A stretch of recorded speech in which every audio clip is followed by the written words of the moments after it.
එන්නකෝ ගෑවුණු තැන කන්න පුළුවන් රසමරස කොළ වැල්ලුමක් වලට කියලා දෙන්න හදන හැටි.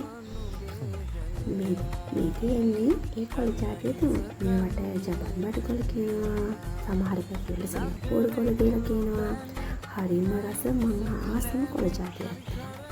එන්නේ එහෙනම්. හරි ඉතින් කොළ ටික කඩාගෙන ඉල්ලා සුද්ධ කරලා සෝතලා දැන් කපාගෙන ඉන්නයි යන්නේ. හරි. ඔන්න කොළට විහිංයට කපලා තියෙනවා. ඒකට ලුණු, අවුමිරිස්, තව ඔකට මම දානවා කහ අමුතුණු පාකුඩු චූට්ටක් දානවා. එතන මේකේ නැහැ ළමයි. ඒකට සෝරි ඒක මට දාන්න බැරි වුණාට පොල් ටිකක් දානවා. දාලා හොඳට කලවම් කරලා ඇතිරිලි ලිපේ තියනවා. හරිද? ඊට පස්සේ ඉඳ අඩු මට්ටමේ තියලා ලිමිටින් කුඩු ගන්න තියෙන වැඩි වෙලා රත් කරගන්න එපා. මොකද මේ පොළේදී ගුණ එක යනවා.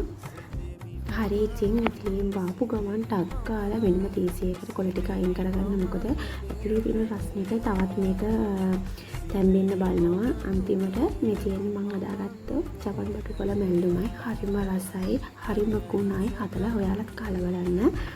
මගේ වීඩියෝ එකට කැමති නම් ලයික් එකක් දාන්න, නමයි කමෙන්ට් එකක්